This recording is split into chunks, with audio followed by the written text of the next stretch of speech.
사람은 비워진 상태를 견디지 못합니다. 마음이 비면 정확하게 죄가 들어오고요. 관계가 비면 상처가 들어오고요. 여러분, 영혼이 비면 무엇이 들어오겠습니까? 영혼이 비면 어두움이 쳐들어옵니다. 오늘 본문에서 예수님은 기가 막히게 귀신 들린 자를 고치셨어요. 거기다 말 못하던 사람이 말하기 시작했습니다. 묶였던 인생이 풀렸어요. 그런데 놀랍게도 사람들은 전혀 정말 놀랍게도 기뻐하지 않았다. 오히려 이 인간들이 이렇게 말합니다. 귀신의 왕 바알세불의 힘이야. 여러분, 자기네들이 빛을 보고도 어둠이라고 하는 인생, 은혜를 보고도 의심하는 그 마음, 이것이 바로 영혼이 비면 어둠이 들어오는 비워진 영혼의 특징입니다.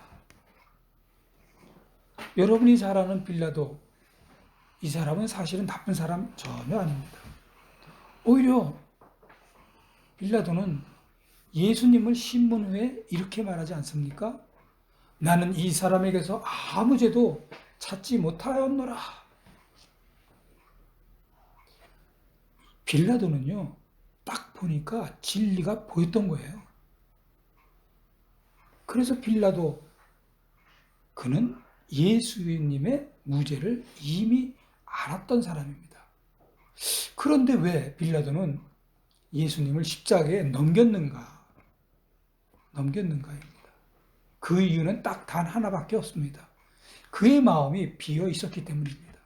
빌라도는 진리로 채워진 사람이 아니에요. 하나님으로 채워진 사람이 아니에요. 그래서 그의 마음에는 어떤 것이 있냐면 진리 대신에 사람의 눈치가 들어왔어요. 그가 분명히 정의를 해야 되는 불구하고도 정의 대신 자기가 살아야 되겠다는 자기 보존이 들어왔던 것입니다. 그때 군중이 막 소리칩니다. 십자가에 못 박으세요. 십자가에 못 박으세요. 난리. 막 땅이 울려질 정도로 십자가에 못 박으라고 난리 칠 때 빌라도는 진리를 붙잡지 않습니다. 대신 그는 손을 씻으면서 이렇게 말하죠. 이 사람의 피에 대하여 나는 무죄하다. 여러분, 이것이 바로 비워진 영혼의 특징입니다. 그렇다면 우리는 빌라도와 같을까요? 다를까요? 아닙니다. 우리도 빌라도와 다르지 않습니다. 예배를 드리면서도, 말씀을 들으면서도, 옳다는 것을 알면서도 결정하지 않고 미루고 흘려보내면 그 마음도 비어있는 것과 마찬가지입니다. 반드시 그런 상황에서 다른 것이 치워집니다. 어떻게 치워져요? 빌라도처럼 세상의 기준이 들어오고 사람의 시선이 들어오고 결국 하나님을 밀어버리는 그런 선택을 하고 맙니다. 그래서 예수님이 말씀하신 거예요. 비워두지 말고 채워라. 단순히 악이 떠나는 것이 문제가 아니라 무엇으로 채워지느냐가 여러분 인생의 운명을 확실하게 결정합니다. 누가복음 11장 14절, 16절까지 그리고 23절에 보면 예수님이 말 못하게 하는 귀신을 쫓아내십니다. 그러자 말 못하는 사람이 말을 하는 거예요. 사람들이 놀라워야 하는 거죠. 그러나 아까도 말씀드렸지만 어떤 사람들은 귀신의 왕 바알세불로 귀신을 쫓아냈다고 비아냥거렸습니다. 이때 예수님은 아주 분명하게 말씀하시죠. 나와 함께 하지 않은 자는 나를 배반하는 자다. 다시 말씀드리면 이런 뜻이에요. 영적 세계에는 중간지대가 없다. 여러분, 전쟁 중인 나라예요. 지금 러시아하고 싸우는 나라가 그 사람이 나 중립입니다. 나 중립이에요. 이렇게 말한 사람이 있다면 결국 그는 러시아를 협력하는 사람이고 적에게 협력하는 사람입니다. 그 사람은 우크라이나 사람 아닙니다. 마찬가지로 신앙은 배와 같아요. 열심히 내가 놓아졌지 않으면 가만히 있는 것이 아니라 배가요, 물 흐름에 떠밀려서 거꾸로 뒤로 가서 결국은 신앙을 잃어버리고 말아요. 아주 대표적인 사람이 하나 있죠. 신앙, 사울왕. 여러분, 사울왕이 정말 겸손의 표본이었던 사람이에요.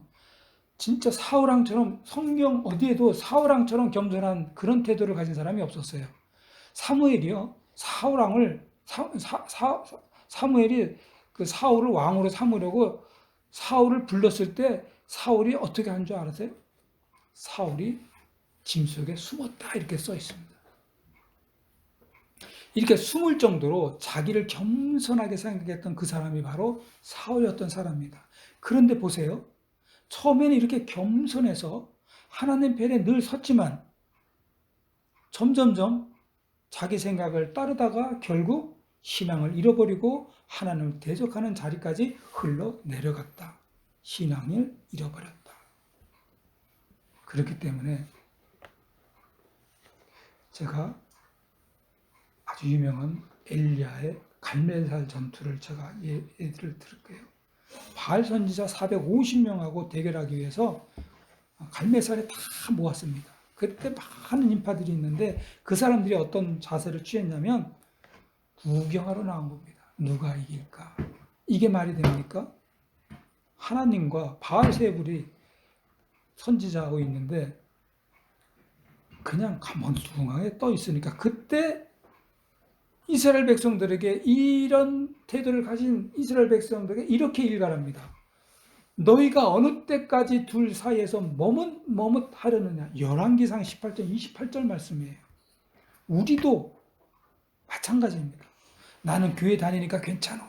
그러나 삶에서는 하나님 없이 살아간다면 이미 기울어진 것이고 신앙을 잃어버린 것이고 하나님과 대적하는 자리로 결국은 흘러내려간다는 겁니다.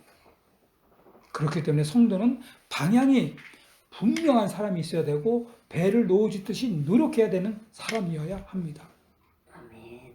그러나 악인은요 기준이 없습니다. 그래서 예수님은 분명히 말씀하셨어요. 한 사람이 두 주인을 섬기지 못한다. 여러분, 예수님 말씀대로라면 우리는 선택하지 않은 게 아니라 이미 선택된 삶을 살고 있어야 하는 거 아닙니까? 여러분, 한 사람이 두 주인을 섬기지 못한다고 말씀하셨다면 지금 여러분 삶의 중심은 누가 계십니까? 예수님이십니까? 아니면 내 자신이십니까?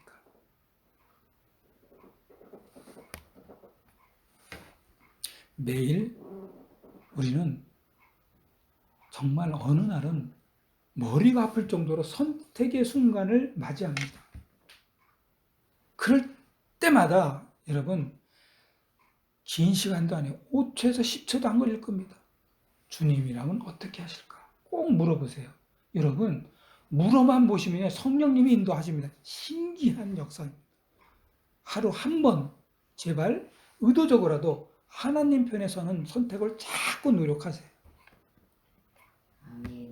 그래서 하나님 편에서는 여러분에게 하나님이 여러분의 편이 되어 주셔서 하늘의 도우심을 받으시는 여러분 되시기를 바랍니다.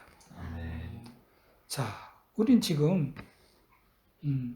이런 거를 깨달았어요. 뭐냐면 우리에게는 중립이 없다. 이런 사실을 우리는 방금 깨달았습니다. 중립이 없구나. 하나님 편에 분명히 서야 되는구나. 열심히 해야 되는구나. 그런데 여기서 끝이 아니에요. 많은 사람들이 이렇게 말해요. 나는 하나님 편에 있습니다. 이렇게 말을 해요. 나는 하나님 믿는 사람이다. 또 이렇게 얘기를 합니다. 그런데 여러분 삶을 가만히 들여다볼까요? 한 가지 이상한 모습이 보입니다. 마음이 나뉘었다.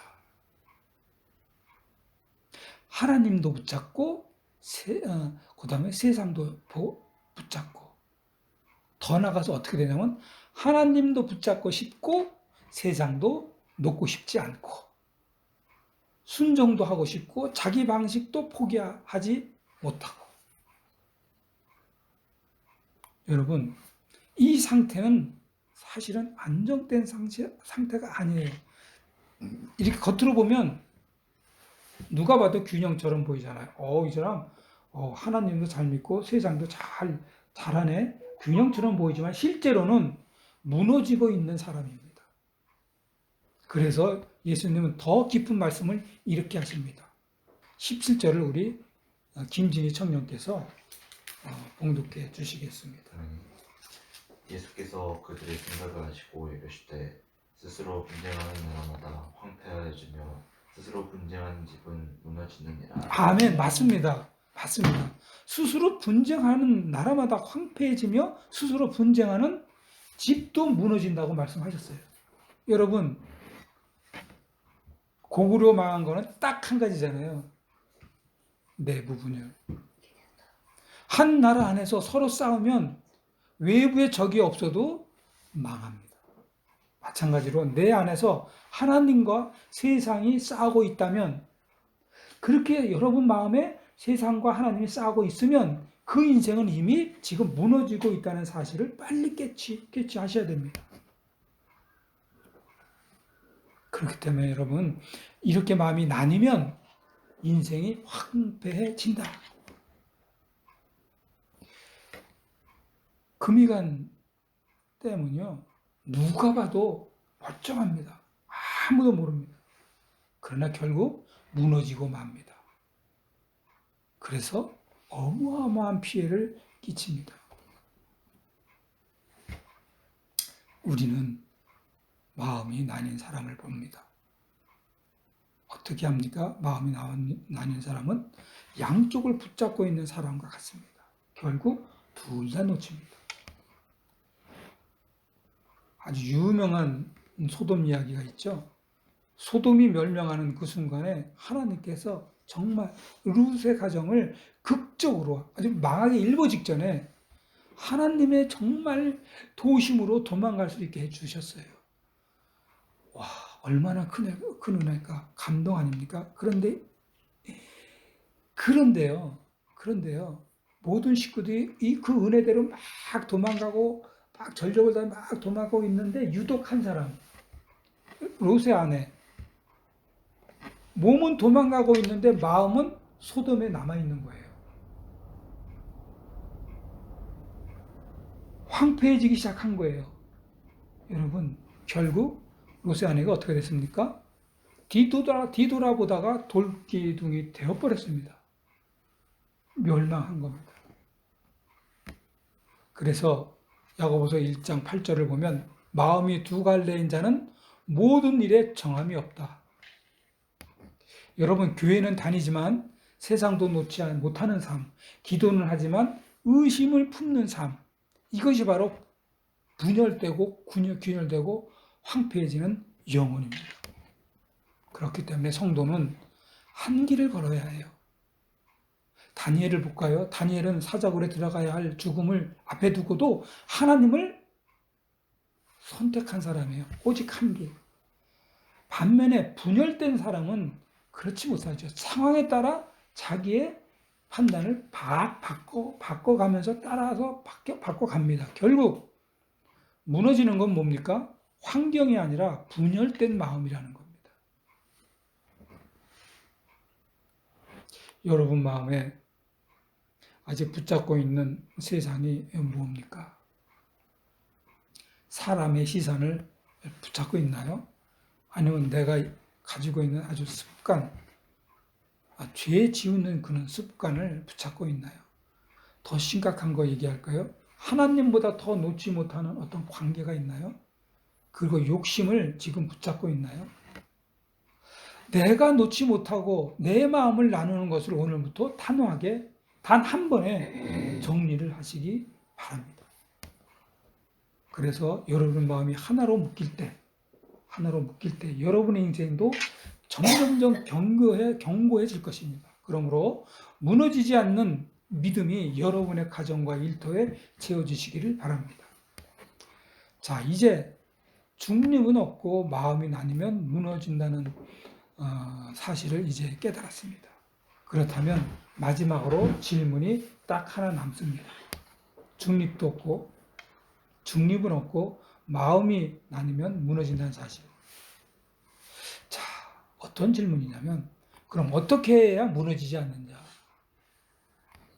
24절, 26절까지 우리 김광희 집사님께서 24절, 26까지 봉독해 주시겠습니다. 그러시면 우리 김진희 청년께서 24절에서 24절에서 26절까지 봉독해 주세요. 더러운 귀신이 사람에게 나갔을 때 물 없는 곳으로 다니며 쉬기를 구하되 얻지 못하고 이에 이르되 내가 나온 내 집으로 돌아가리라 하고 가서 보니 그 집이 청소되고 수리되었거늘 이에 가서 저보다 더 약한 귀신 7을 데리고 들어가서 보아니 그 사람의 나중 형편이 전보다 더 심하게 됐는다. 아멘. 여러분 기가 막힌 일 아닙니까? 귀신 다 쫓아내고 그래가지고 이제 다 나았는데 그런데 이번에는 더 귀신 들린 차원이 아니라 귀신 17귀신이 들어와가지고 더 심해졌다는 얘기예요. 여러분 이렇게 생각해 보세요. 많은 사람들이 이렇게 생각합니다. 뭐냐면 죄를 끊으면 된다고 생각해요. 또 나쁜 것을 버리면 된다.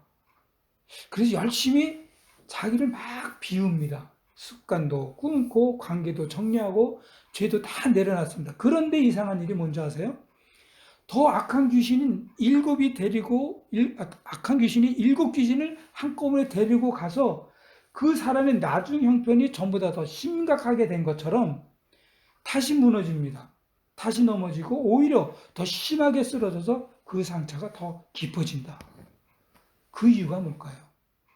예수님이 그 이유를 이렇게 말씀하십니다. 더러운 귀신이 나갔다가 다시 돌아왔을 때 그 집이 비어 있었기 때문이다. 귀신이 나갔다가 딱 들어와 보니까 아무도 없는 거예요. 그래서 예수님이 너희들이 다시 이렇게 심하게 더 귀신이 들었던 것은 그 집이 비었기 때문이다. 이렇게 말씀하신 겁니다.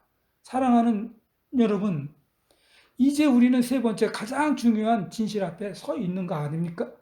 있습니다. 인생의 비움의 문제가 아니라 차 비워야 된다. 이게 문제가 아니라 채움의 문제다. 여러분, 청소하고 가구를 들이지 않는 집은 결국 다시 먼지가 쌓일 수밖에 없잖아요. 거기다가 마음을 한번 생각해 볼까요? 빈 마음은 마치 잠그지 않는 문과 같은 거 아닙니까? 그러면 어떻게 돼요? 누구나 들어옵니다. 그렇기 때문에 유다가요, 예수님을 그렇게 따랐는데도 결국 마음이 채워지지 않았기 때문에 그 결과 사탄이 들어온 겁니다. 죄를 끊는 것만으로는 여러분 사실 부족해요. 유튜브 끊고 술 끊고 관계 끊었는데 하나님으로 채우지 않으면 더 큰 공허가 찾아온다. 그 빈 곳에는 하나님으로 채워져야 돼.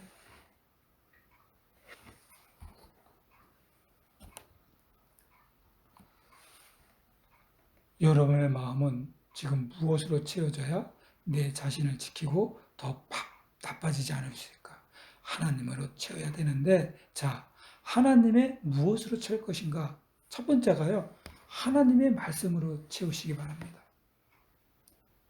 여러분, 비워진 마음은요, 누가 지배하는지 아세요? 생각이 지배를 해요. 그 생각이 세상에서 온 것이면 결국 어떻게 돼요? 두려움과 염려로 흐르게 돼요. 그래서 하나님의 말씀으로 채워야 합니다. 하나님의 말씀으로 채우면 말씀이 기준이 되고 말씀이 방향을 가르쳐주고 말씀이 흔들리는 우리 마음을 붙잡아 주기 때문입니다. 둘째로 기도로 채워야 합니다. 여러분, 기도는 습관이 아니에요.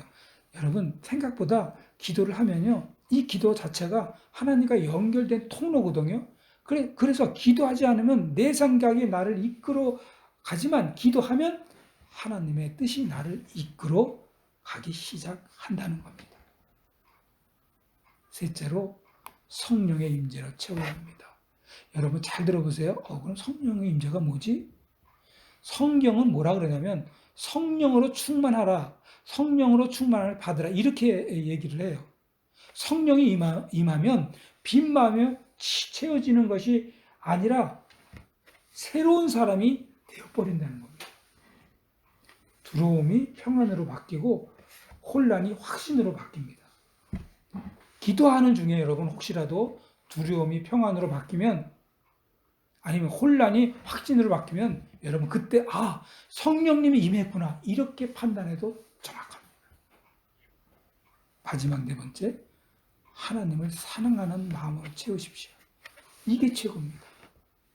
여러분 억지로 비워내는 신앙 오래가지 않아요.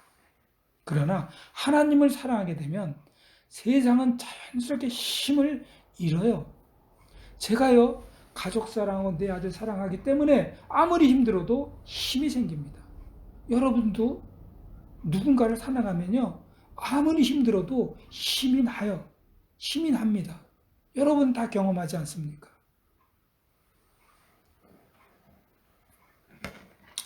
빈집은 위험해요.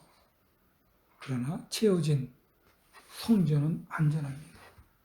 성전이 누굽니까? 여러분 그리고 저입니다. 채워진 성전, 말씀과 하나님 사랑과 성령의 임재로 채워진 성전 여러분은 안전합니다. 오늘 결단하시기 바랍니다. 말씀으로 채우시기 바랍니다. 기도로 채우세요. 성령으로 채우시고요. 그리고 끝으로 하나님 사랑으로 꽉 채우시기 바랍니다. 다시는 더 강한 어둠이 들어오지 못하여 날마다 승리하시고 또 승리하시는 여러분 되시기를 주님의 이름으로 축원합니다. 다 같이 기도하겠습니다. 하나님 아버지, 오늘 말씀을 통해서 우리의 마음을 비추어 주셔서 너무나 감사합니다. 우리 안에 비어있는 자들을, 우리 안에 비어있는 자리들을 보게 되었습니다. 그 자리를 세상으로 채우며 살았던 모습을 하나님 회개합니다. 이 시간 고백하오니 우리의 마음을 불쌍히 여겨주시고 주님의 임재로 가득 채워 주시옵소서. 예수님의 이름으로 기도합니다. 아멘.